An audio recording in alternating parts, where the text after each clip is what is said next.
Awesome. Well, hopefully everybody can see my screen. Please let me know if you cannot. But first, thank you for joining us for the Accelerating Community Solar for Nonprofits. We do first have to make a disclaimer that this WebEx call is being recorded and may be posted on DOE's website or used internally. If you do not wish to have your voice recorded, please do not speak during the call. If you do not wish to have your image recorded, please turn off your camera or participate by phone. If you speak during the call or use a video connection, you are presumed consent to recording and use of your image or voice. And so now we'll kind of take us through the agenda. So what are we going to be talking about today? So first we'll hear from the Solar Energy Technology Office. Well, first we'll do introductions, and then we will hear from the Solar Energy Technology Office about the National Community Solar Partnership, as well as the Community Power Accelerator. And then we will hear from a case study regarding their experience deciding on and installing community solar. And then finally, we will wrap up this webinar with time for a Q&A and some resources for y'all. And so really, this webinar has been a webinar in the making. We have created a roadmap for energy improvements. So basically, on the road to solar, it really always starts with energy efficiency. And so we had an energy efficiency first webinar a couple months ago that you are more than welcome to go and watch the webinar to kind of see that first start off to this roadmap. And then we kind of went to the clean energy route for a Going Solar webinar. And so really by understanding and identifying and also prioritizing the energy efficiency improvements on your building, down the road, you'll be able to right size your solar installation, which kind of pushes us to that cash for clean energy, which we also have another webinar recording on. And then it pushes us to the community solar, which we are here for now, and making your building more efficient and effective buildings for upgrade measures. And really those first two webinars for energy efficiency and clean energy are important steps in this process, as energy efficiency should always come first. And now we'll go with some introductions. So I am Mariah Bader. I am an ORISE fellow that works with the Renew America's Nonprofits program at the Department of Energy. And again, thank you to everyone for joining us today for this nonprofit webinar. Today, you'll be hearing from a great panel of experts, including Emily Stever and Phil Aranu. I really practice, I promise, from DOE's Solar Energy Technologies Office. And they will be sharing some tools and resources that are available now to nonprofits that are pursuing community solar and are on their way to solar. And then we will also hear from a case study from Matt Leibman from Solar at Congregation Beth Elohim. And with that, please put any questions that you have in the comment section, and we will be curating those questions to answer at the end. So please throw those in. And now I will be handing it off to Phil to start us off with community solar.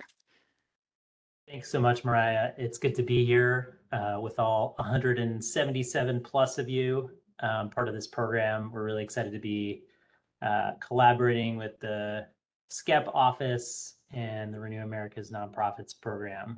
My name is Phil Aranyanu, and I am a strategic advisor on contract to the Solar Energy Technologies Office at the Department of Energy, the U.S. Department of Energy. And I help run the Community Power Accelerator, which I'll tell you about in a little bit.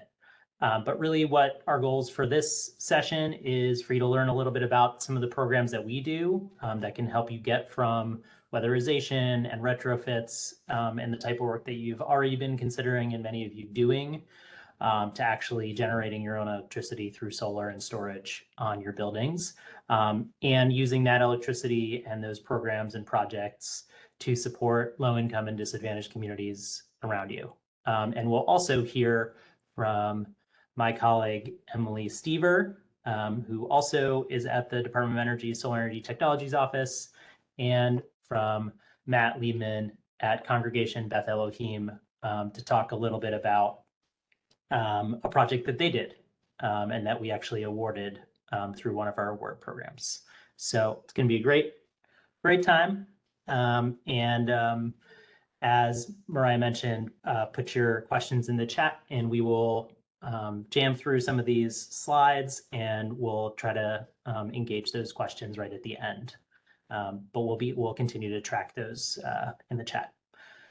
So let's go to the next slide.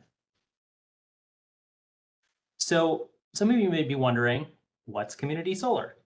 Community solar is a type of solar array that's usually larger than a typical residential rooftop array, but smaller than a utility scale array, and typically connects to the distribution grid. And typically in states where this is allowable, community solar, that energy gets generated and goes into the grid. And folks opt in as subscribers to a portion of that electricity. So the array generates electricity from sunlight, and then the project owners can sell their power to the utility, and then households, commercial buildings, other anchor tenants can purchase that power in increments.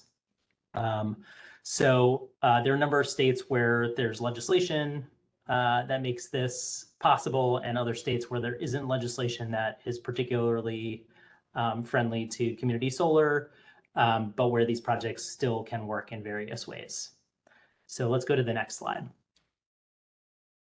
The National Community Solar Partnership for the last few years has really been focused on data tracking, collaboration, and technical assistance to grow community solar across the country. Right now, I think we're around 11 gigawatts of community solar across the country. The National Community Solar Partnership set a target of 20 gigawatts by the end of 2025. So we are on our way to making that goal. And the way that we're doing this is by connecting developers, nonprofits, community-based organizations, national labs, utilities, and other stakeholders together through online and offline events and platforms. And I'll talk about that in a little bit.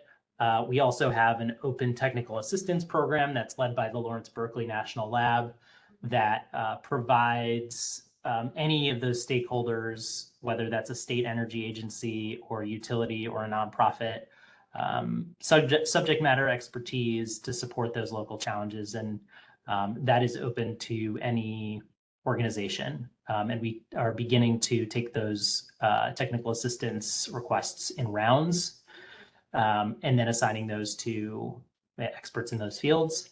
And we also do data tracking and collection so that we know how much community solar is getting built around the country and where, and help us track to our goal of reaching 20 gigawatts across the country by the end of 2025. That's called Sharing the Sun, and that's managed by the National Renewable Energy Lab. So those are the big parts of the National Community Solar Partnership.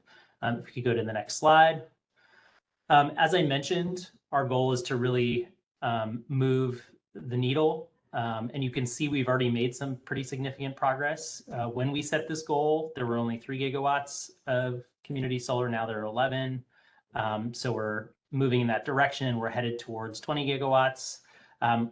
That should reach around 5 million households, and that can be both single family residences, but notably with community solar, because the arrays are not typically on people's rooftops, renters and apartment dwellers can also take advantage of community solar. So it opens up a lot of access, particularly to lower and middle income individuals and households. And our goal is to ensure that anybody who signs up for a community solar project receives at least a 20% bill reduction in their electricity bills, which should lead to about $1 billion in energy bill savings. And we want all of this to happen by the end of 2025. So we've got our work cut out for us. But the key pieces here that you need to know are expanding access to solar, particularly to people who aren't able to put solar on their rooftops, saving people money, and doing it expeditiously. So we can move to the next slide here. When we talk about the benefits of community solar, these first two that I just mentioned, equitable access and consumer protections and meaningful household savings, that 5 million households and that 20% bill savings number are really the most important. And they really connect with the Biden administration's Justice 40 executive orders that you may be familiar with that really are oriented towards delivering those benefits to low-income and disadvantaged communities. So I won't read through each of these community benefits, but we've added 3 more here that we feel like are very important, and in our conversations with, particularly with communities that have been historically left behind and disadvantaged, these are the things that come up over and over again as the benefits that they really need, and that really should benefit even communities that are not disadvantaged or low income. So resilience, storage, and grid benefits. How is community solar and distribution level solar benefiting the grid? Are we including battery storage? Community-led economic development. Who owns those arrays? How are they building wealth for the community? And then finally, solar workforce development. And that's incredibly important because part of the energy transition that we need to make and that the Biden administration has prioritized is training and employing people from communities and ensuring that there's a diverse and robust solar workforce. So we're looking to see all 5 of these benefits in the community solar projects that we support. And as we counsel people through our technical assistance and we award people through prizes, and we work with developers and we work with the industry, we're really trying to push the envelope on ensuring that these meaningful benefits accrue to the communities that really need them most. So you'll hear this as a through line in all of the projects and programs that we're running. Let's go to the next slide here.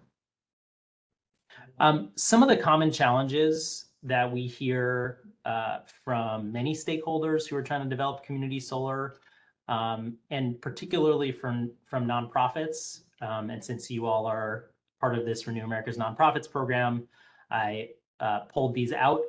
Often a lack of technical expertise, like you don't have the technical experience to understand what's needed and how to put it together, and what the arrays require and the electricity grid, et cetera. A lack of consumer education and trust, and this is particularly important in low income and disadvantaged communities where there's historically been a lack of trust, particularly in utilities and electricity and other providers. So that's a challenge that nonprofits often face. A big one is state or local policies do not enable community solar. And I should expand that to solar in general. So it's possible to build solar anywhere, but it may or may not be easier or more difficult, more costly, less costly, depending on what state or locality you're in. Lack of access to low-cost capital. So this is one that comes up a lot and one that I'll talk about more as I shift to talking about the Community Power Accelerator. Many of the solar arrays that end up on the rooftops or carports or land that nonprofits own or have access to require both subsidies, tax breaks, et cetera, but also require loans for construction or permanent loans and other kinds of financing. And those loans and financing are very difficult to secure, particularly if you're a nonprofit and particularly if you're building projects that serve low income and disadvantaged communities. So those projects are often considered riskier for investors and lenders. So we're trying to address that challenge.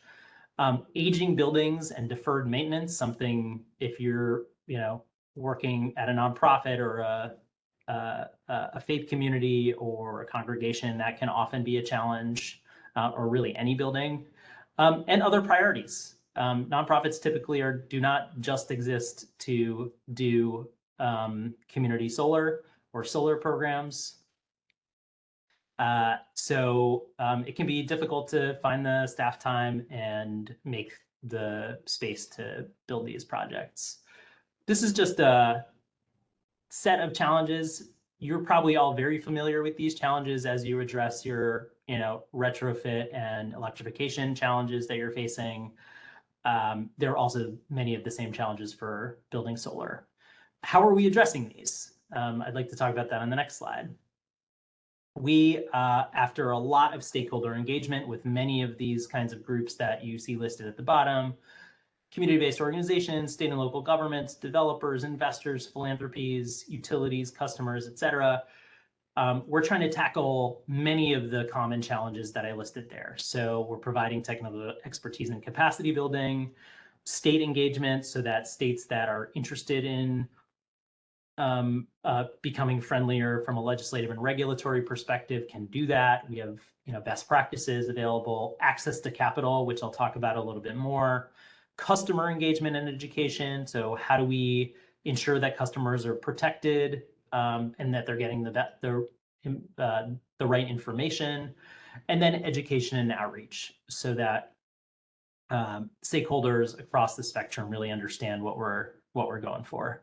So this is sort of our pathway to success, and all of this, as I mentioned earlier, is in service of delivering those meaningful benefits as we're building these projects across the country.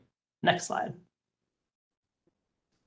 So one of the pathway initiatives that I want to talk about, one of those challenges that I mentioned earlier, is this access to capital piece. How do we, we have a great idea, we want to retrofit our building, we want to put solar on the roof, and we want to deliver those benefits to the community surrounding that or the community that we serve. But we don't have the money to do that. We don't have the expertise to do that. How do we get that low interest financing? How do we get those tax breaks? How do we leverage our mission towards those goals? We keep hearing that as a major challenge, and it's a challenge that comes up not just for nonprofits, but also for-profit developers who are developing projects in low income and disadvantaged communities. It's really difficult to raise capital, not impossible. But we've also surveyed and are in consistent conversation with some of the capital providers, the investors, the lenders, the mission-aligned community development and finance institutions, the credit unions, even credit unions and banks that are, for example, oriented towards serving low-income and disadvantaged communities often don't have the expertise or the standardization or the tools to be able to finance these kinds of projects. So what the Community Power Accelerator does is try to bridge that gap.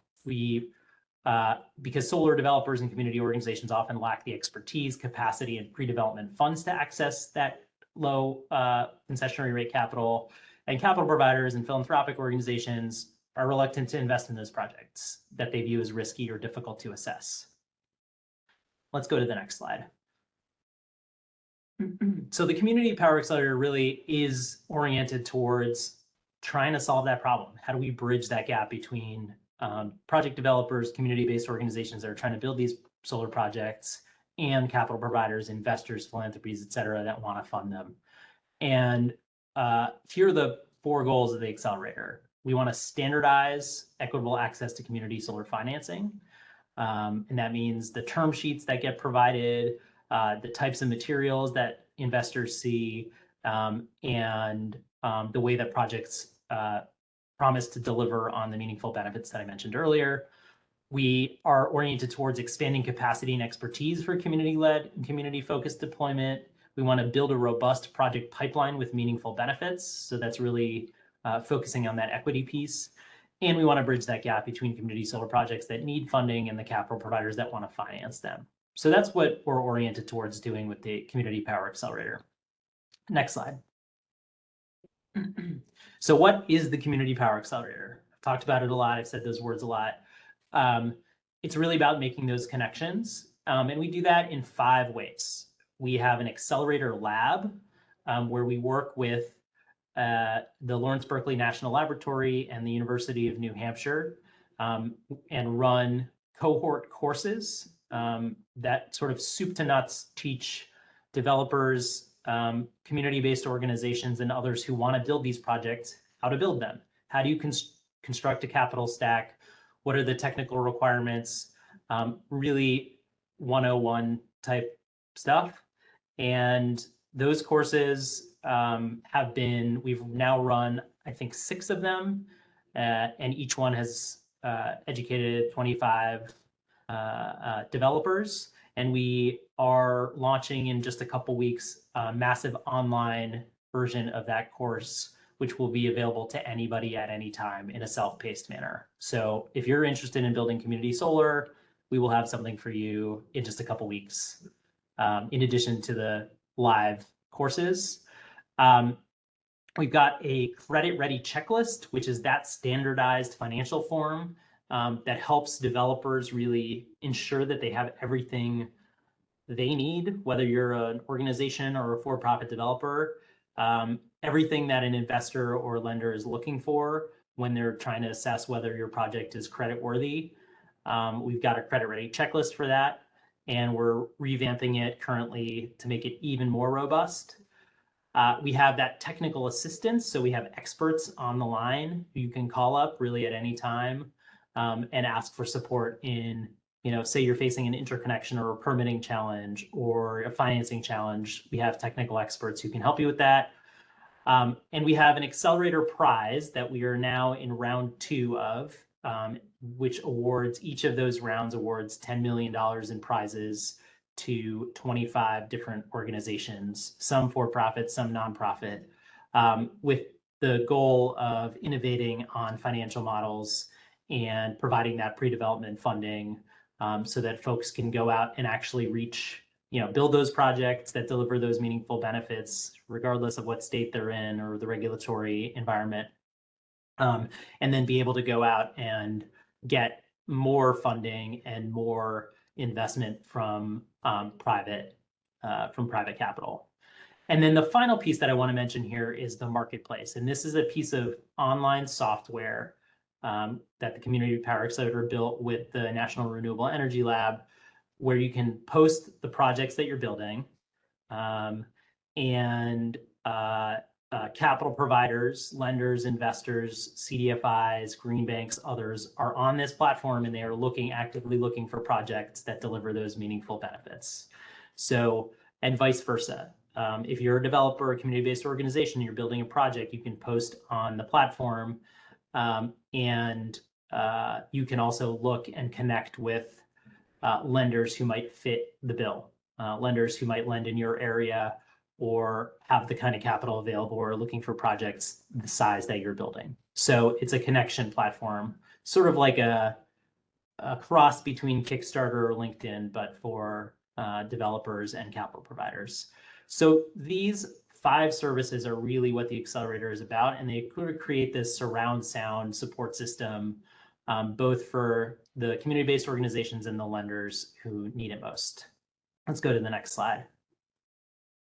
So on the platform, we've got 40 lenders and equity investors, 5 philanthropies, 135 project developers. About a third of those are nonprofits and community-based organizations. Most of the other for-profit companies that are on there are working with nonprofits and community-based organizations in partnership. And we've right now, as of I think a few weeks ago, we have about 140 verified projects seeking capital. And they've used that credit ready checklist. Many of them have gone through the courses, but the platform itself, you're not required to go through the course to use the platform. So anybody can use this platform. Let's move to the next slide. I just wanted to give a sense for folks who have never done community solar development or are not familiar with it, how the sort of different phases of community solar development. It might take a year, it might take a year and a half, it could take shorter, it could take longer. But basically you go through a pre-development phase, development phase, construction, and operation. And there are obviously more details. We have a low-income community solar developer workbook that I can share in a little bit that sort of goes into a lot more detail about what it takes to do this. But just wanted to give folks a sense of what the process is to get solar done. Probably not so different than the kinds of processes you might engage with when you're doing building retrofits or weatherization. Let's move to the next. I also wanted to give folks, based on the many conversations we've had with nonprofits and other developers that are building community solar projects, I wanted to give a sense of the kinds of financing that people are currently utilizing as sources for financing. And this is just an example.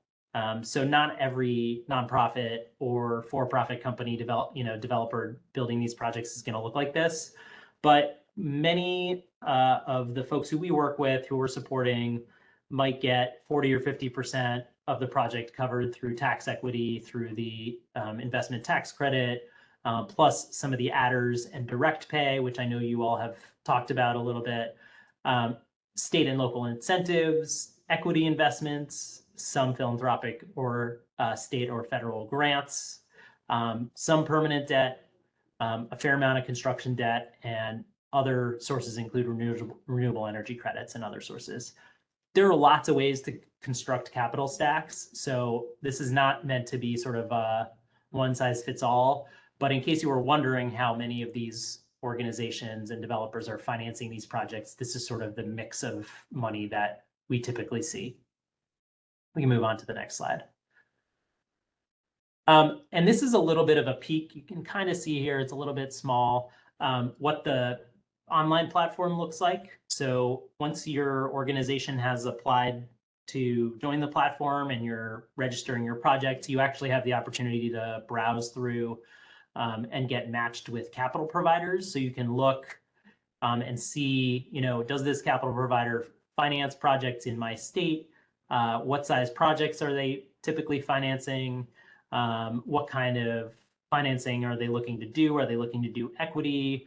Are they tax equity partners? Or do they want to do construction, short-term debt? Do they want to do long-term debt? And we're constantly, right now we have about 40 lenders on here. We're looking to expand that exponentially over the next months and years. So the goal is to really create a bit of a network effect on this platform where developers and lenders can really connect with each other. So this is what it looks like if you're a project developer and you're looking for financing. If you go to the next slide, if you're a lender and you're looking for projects, this is sort of the way that it looks to you. So you can, as a developer, you'd register your organization and your project and provide some information. And then your project would get matched with a lender. And then it's up to you and that lender to connect with each other and try to make that deal happen. There's no money or cost or any of that happens on the platform. It's really more of a way to connect with and standardize. And as you develop your project and you post that project online, you can designate which kinds of meaningful benefits you're intending to deliver to your community. So we have these little icons at the bottom. And we've heard from lenders and investors that this kind of standardization and display makes it a lot easier for them to find the projects that they want to fund and connect with you all as you build your projects. Next slide. So there's a lot more to talk about around the accelerator. I see lots of questions popping up in the chat, but I want to just sort of preview for you all before we go to Emily and Matt, what's next for the accelerator. So as I mentioned, we're about to launch in a couple weeks an online self-serve version of the Foundations of Community Solar course. That's that online course. So you can take that course in a couple weeks if you're so inspired, or anytime after that. We will also be delivering live cohort versions of that course throughout the next, we usually do about 1 or 2 a quarter. So stay tuned for those. We are gonna also add some features to the online marketplace where folks will be able to see projects as part of portfolios. So if you've got, 3 churches or 5 YMCAs and you want to aggregate those into a big portfolio that can get bigger investment from a larger bank or institution, we'll have features to be able to do that. And we will also begin tagging by greenhouse gas reduction fund compliance metrics that maybe not make sense to you right now, but basically the EPA has deployed about $27 billion in clean energy financing. But much of that money comes with strings. And so we're trying to make it easier for both developers and lenders to understand which projects will comply or are likely to comply with the Greenhouse Gas Reduction Fund money. We are also engaging with some of the awardees of the Greenhouse Gas Reduction Fund, primarily lenders and investors, to try to get them on the platform using it. And this is really important. It's sort of buried here. We are planning to expand beyond just community solar into aggregations of residential solar and storage, community benefiting commercial projects. So projects that might be on a nonprofit building, virtual power plants, and other distributed solar located in or serving low-income and disadvantaged communities. So in the coming months, you will be able to not just post community solar projects on the platform and get technical assistance and apply for prizes, but you'll be able to do that for other types of solar and storage technologies and business models. So with that, I'd like to go to the next slide here.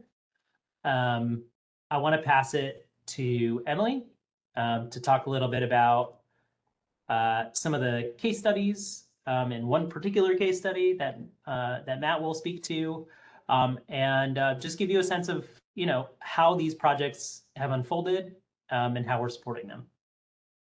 Take it away. Thanks, Phil. Wonderful to see everyone here. We've had some great conversations and questions in the chat, so keep those questions coming. We'll have more time at the end to chat. I'm Emily Stever. I'm a contractor supporting the Solar Energy Technology Office at the Department of Energy, and I am thrilled to get to highlight a couple of case studies, in particular one from a congregation in Massachusetts. So if we can go to the next slide. For folks who are thinking about solar and wanting to do a project and want some inspiration, I wanted to highlight the Sunny Awards. These are awards that are given out to projects that are providing meaningful benefits to low-income customers. One of the 5 different meaningful, or at least 2 of the 5 meaningful benefits listed here that Phil mentioned earlier. So the link at the bottom is for the Sunny Awards, and I highly recommend going and checking out the winners of the awards in 2022 and 2023, because there's some great examples of how different nonprofits and municipalities are making solar happen. But I'm really excited to spend a little time chatting with Matt. Matt is with the congregation Beth Elohim.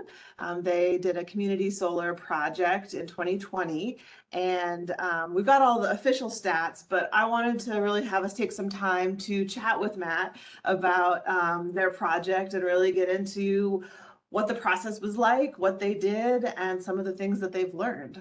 So we're gonna have instead of a fireside chat, we're gonna have a poolside chat since it's the summer.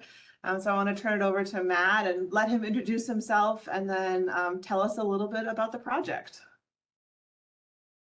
Right. Thank you, Emily and Phil and everybody on the call.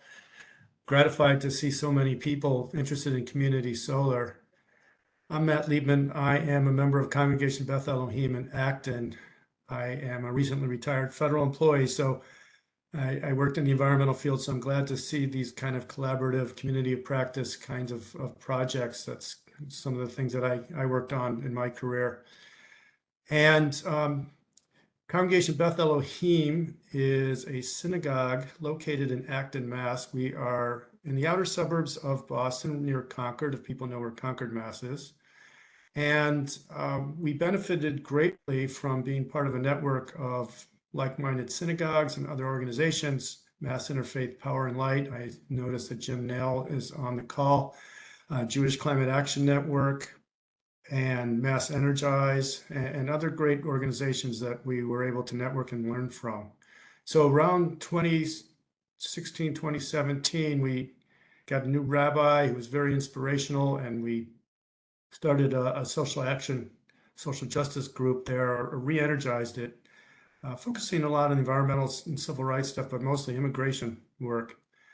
And I was part of that since I was the environmental go-to guy. I was also on the board for adult education. And one of my colleagues, Barry Nyer, who could not be on the call today, he and I joined forces with two other guys who were working on the solar project just for the building. That's how we got started. We just thought, let's put solar panels on the roof of our building. We were thinking, we really are we're a progressive egalitarian organization. We're mid-sized, 250 congregants. We have the space. We'd expanded 20 years ago. And let's put some solar panels on our building. That's how it all started. We went through a process to get proposals, RFPs. We were thinking of leasing perhaps a PPA, a power purchase agreement. That was one of the original ideas. And but it evolved over time. Emily, do you want me to get into that evolution and at this point? Yeah, I'd love for you to tell us a little bit more about how you proceeded with the project and some of the challenges you ran into as you went. Okay, so it was a limited project originally, and we first thought we would just put some solar panels on the building. We started looking at developers, and we started with 6 developers. We narrowed it down to 2.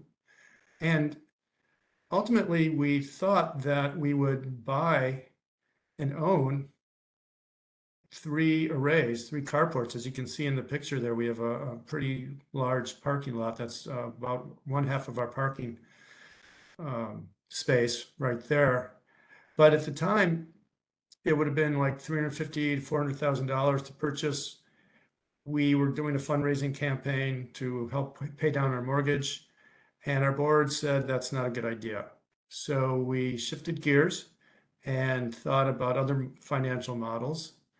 And fortunately, we had two vendors who came to us with a different model completely. One is a community solar model, and one of them called it a hybrid. So a combination of community solar on our parking lot as well as solar panels on our roof. So a PPA, a power purchase agreement, like a lease on our roof, in addition to the community solar. And the idea there was, we could reduce our electricity costs. And I forgot to mention that one of the motivations behind all of this is that we wanted to reduce our electricity costs, which were about $30,000 per year.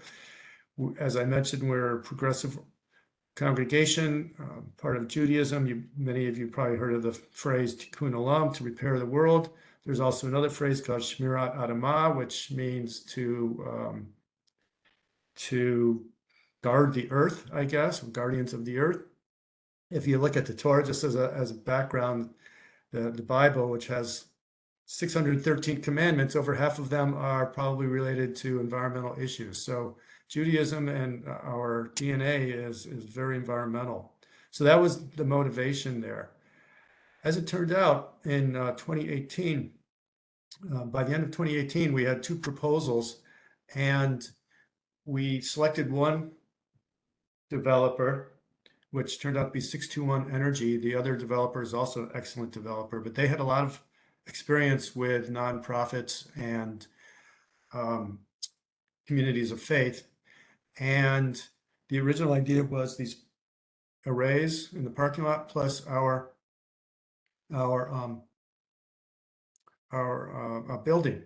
As it turned out, once we started the process in the year of 2019, after we signed all the paperwork and the letter of intent and those sorts of things, getting all the permitting, doing all the structural engineering in the parking lot and the building, we could not actually install solar panels on our building. So we shifted gears again and we adapted, and then we decided to put another array in another part of our parking lot, which you can't see in this picture.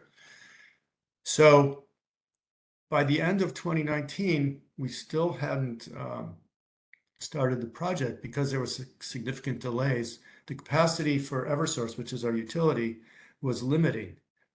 We only found this out, I don't know, after 4 or 5 months of working with them. And fortunately, we had an intervention with our state senator, who we found out that the capacity was limited at 300 kilowatts. And if we exceeded that, we would go into a different category, and Eversource, because of their capacity for the grid, transformers, et cetera, was very concerned. And so they were delaying the project, delaying the approval. So we decided to downsize the project a little bit. So they were under total 300 kilowatts. By the end of 2019, we got all our approvals. We're getting set to start the project. In 2020, we were going to have a grand opening, groundbreaking in April of 2020. We were planning this in February and March, and of course that didn't happen because of the pandemic. We're doing all the logistics. We have a preschool in our building. We have high holidays services. People would be parking there. We're doing all this logistical planning. However, the pandemic actually helped us to some degree because nobody was around, and we got it completed in about 6 months. So it was very ironic there. The community solar portion kind of just fell into our lap, actually. Thank you to SunWealth they are the investors for the community solar portion, which you can see in the picture. And they're the people that applied, so to speak, for the Sunny Award.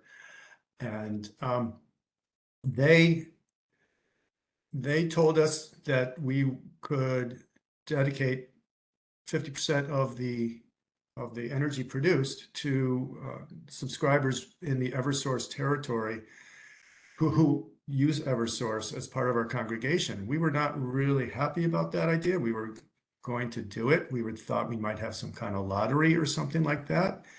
But then, and I don't remember the details, SunWealth and 621 Energy came to us and said, hey, there's this new program for low to middle income families that the community solar can ascribe to. So we said, yay, that is awesome. That really meets our goals. We are really happy about that. We didn't have to worry about some kind of lottery. We would really benefit our local communities, which is really awesome. So the ultimate result was that 50% of the electricity generated goes to 3 community organizations that SunWealth had reached out to, and the subscribers from an affordable housing project and 2 nonprofits. So that's 15 to 20 subscribers right there. So that's sort of the process of getting to getting this started. Wonderful.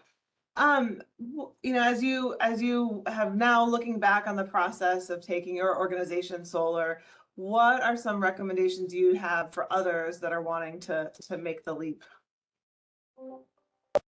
Yeah, good question. So I think the first recommendation is you have to have a group of people in your nonprofit, your congregation, who, as probably most people realize, it's all volunteer time, people who are committed and dedicated to doing something that's as crazy as putting community solar on your property, and also who are connected to the leadership, and that you have champions within the congregation or organization. And so that's number one. Number two is being part of a network and tracking down resources as much as possible, tracking down information from resources as much as possible. So it's not just calling up vendors and learning from them, but being part of organizations like Mass Interfaith Power and Light, Jewish Climate Action Network, Mass Energize. I think I learned a lot just by hosting and co-organizing a workshop that was a Mass Interfaith Power and Light workshop at a church in Acton around, I'm trying to remember the date, it was around 2017. We called it the Solar House of Worship workshop, I believe.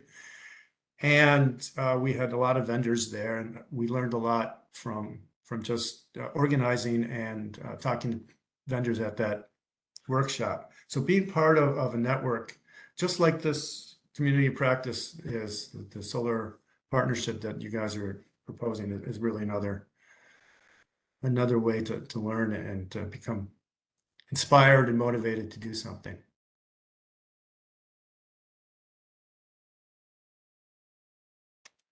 Wonderful. Can you talk a little bit about the power purchase agreement and how that works for you all? Because I think folks are interested in that model. The PPA? Okay, so we have community solar, which you can see in the picture, and we also have another array, a canopy about the same size. We had to, by the way, downsize it from 2 PPAs to 1 just to get underneath that 300 kilowatt threshold that I mentioned. And that works like a lease. We lease it out for 20 years. It's behind the meter, as I say, which means it's dedicated directly to the building. So electricity is generated, goes to the building. It's like 40 to 45% of our electricity needs are from that PPA. And we get electricity at a discount. I think that's at 10%, whereas the community solar, we get the electricity at a 22% discount. We've saved, we had a presentation with our Congresswoman, a press event back in May, and we had this forum for the public in April, partly to announce the Sunny Award and celebrate that. And we did some calculations, and we've been saving combined over $13,000 per year, we think, in electricity costs. Electricity in Massachusetts, as many people know, is very expensive. 35 cents per kilowatt hour is pretty typical. I think in other places around the country, it's much less. And so we can track that through an online meter, and we get bills through 621 Energy, I believe. It's actually a little complicated. Community solar, you guys are probably talking about this already, that it's very complicated between PPAs and community solars, where the electricity goes into the grid, you get these credits, and you can get bills from both your utility as well as from the developer. So that's how that works for our PPA and the community solar. Great, thank you so much, Matt. So just looking at the time, I think we're going to turn it back to our organizers. I think here's a link to the Community Power Accelerator and some of the resources that we mentioned. And I believe that we're now going to open it up for questions. Yes. That's first. I do want to just run through some of the resources just so we have enough time for all the questions that y'all have. So the DOE's Renew America's Nonprofits Program and the Solar Energy Technology Office are working to support nonprofits nationwide. And so we encourage you to sign up for the Nonprofits Program newsletter. We try to curate all of the latest and greatest news for just the nonprofit audience, so you're kind of not having to read through a bunch of funding opportunities that don't apply to you. And also, we would like to hear from you, so we have a little storytelling forum link. This webinar actually came out of an idea that someone offered in the forum. They were like, we want community solar, so we did a community solar webinar. So that just shows that DOE, we actively are pulling ideas and looking at those forums to really see what the audience is wanting. And just with that, our coming up webinars will focus on some more funding opportunities for nonprofits and really making the case to funders for infrastructure upgrades. And then I know that SETO also has these two links for the National Community Solar Partnership just to get more details as well as to learn more about direct pay. So with that, let's throw it back to questions. I don't know if Emily and Phil, if you all saw some that really stuck out to you that you want to highlight in the last remaining minutes, but the floor is all yours. Yeah, I'll plug one of the resources. I know a lot of folks are here with nonprofits, and nonprofits don't pay taxes. And so the question is, how do nonprofits obtain the federal tax credits? And so the new thing that is now in place because of the IRA or the Inflation Reduction Act is called direct pay or transferability. And it's how nonprofits are able to take advantage of that tax credit as a direct payment. And Phil dropped a link to a great webinar that the Accelerator and the Department of Treasury hosted a few weeks ago that is a good background on direct pay. So I definitely recommend folks check that out and take advantage of that, because that could be a big portion of the capital stack or the costs of a project. Amazing.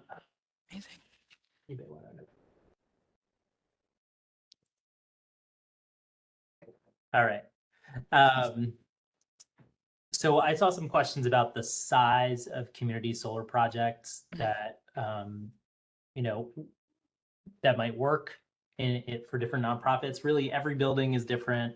Every situation is different. Every state is different. That's probably not the answer you want to hear, but it's the truth. So the incentives that might work in a Massachusetts at a congregation Beth Elohim may not work at a different congregation or a different kind of nonprofit. We have a bunch of resources available for you, both on the National Community Solar Partnership website, which hopefully Emily can drop a link for. We also have some peer learning that is happening over there. So you may be able to, tap into not just the Department of Energy and the National Renewable Energy Lab and the Lawrence Berkeley National Lab set of experts, but developers and others who are making these projects happen in basically every state around the country as part of our online forum. So really would encourage you to join the National Community Solar Partnership. And it really depends on the state. There are various different regulatory pieces that come into play. But the projects that we've worked with and supported with the accelerator really range. Some of them are aggregations of smaller size projects, and some of them are pretty large projects, up to about 5 megawatts. Anything above 5 megawatts typically gets considered to be utility scale and also not eligible for some of the tax credits that are available. So really, we're talking primarily about projects and arrays that are larger than a single family rooftop array, but smaller than a utility scale array when we're talking about community solar. And they can be aggregations of multiple projects. I'm trying to see if there are other questions here. Yeah, I know that one Feel popped free out to to drop me. them in the chat. I'm just sort of scrolling up here. Oh, yeah.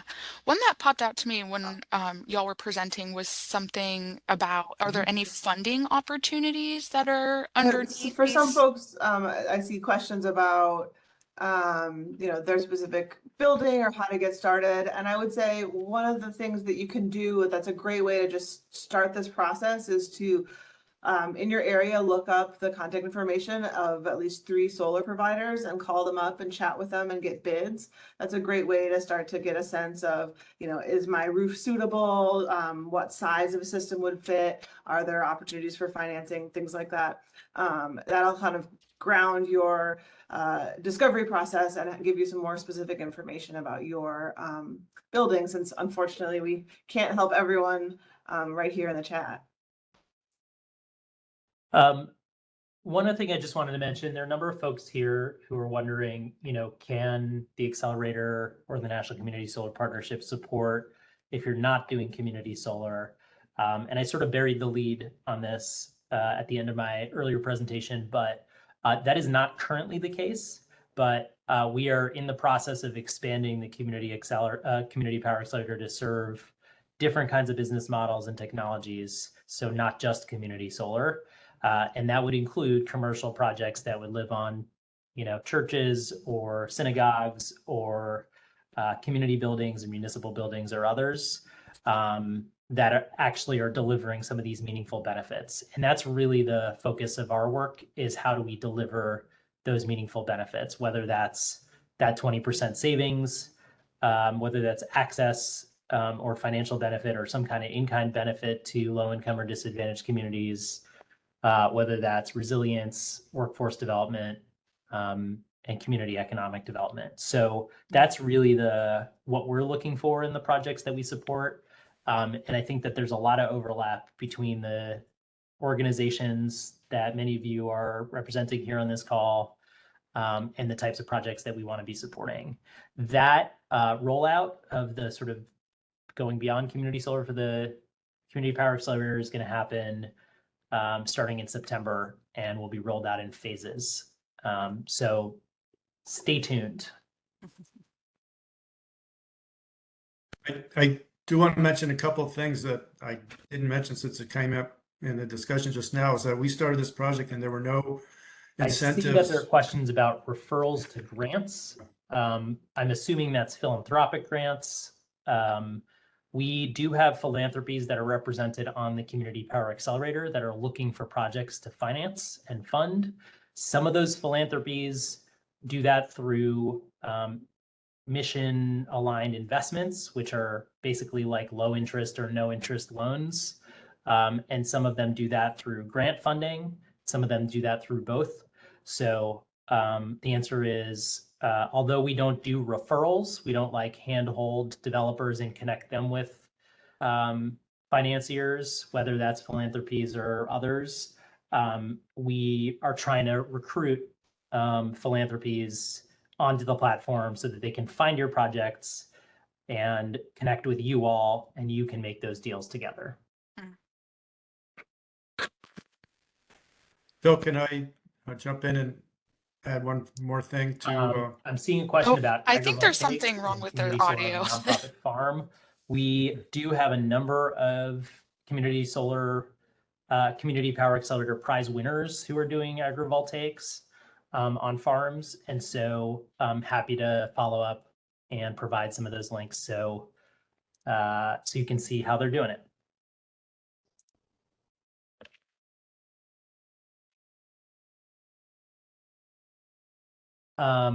Matt, it sounds like you got a few closing thoughts. Yeah, I just wanted to mention a couple things. Matt, we since it can't came hear up you in- though. You can't hear me? No, we can hear you. I think it's great. their end. Oh, Yeah. Phil can. Okay, Yeah. good. Sorry about that. Great. Yeah, since it came up in the questions and all the incentives through the Inflation Reduction Act, we were not able to take advantage of those. This was before that. So you can do it even without those incentives, but obviously those incentives for nonprofits are really beneficial. But we were able to take advantage of incentives through the state. And I know Phil and Emily mentioned that every state is different. I'm not at all familiar with how the incentives work, even within Massachusetts, but it's disappointing that not all states have those kinds of incentives.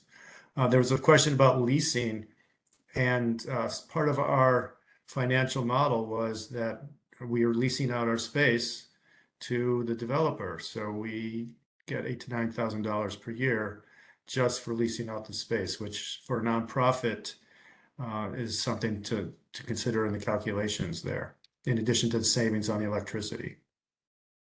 So I just wanted to follow up with that, since I saw that question about leasing space. I think it was leasing space. Yeah, amazing. Thank you so much for that information. And thank you for everyone for joining us for this lovely webinar. Phil, Emily, thank you for your expertise. Matt, thank you so much for joining us for this interview. It has been so helpful and knowledgeable, and I'm sure that the audience was really appreciative, as are we. So we will be sending out these slides as soon as possible. It will also be posted hopefully soon, by next week, at least, the recording and slides as well. So thank you everyone for joining us today, and have a great rest of your week. Thank you very much. Thank you. Bye, thank you.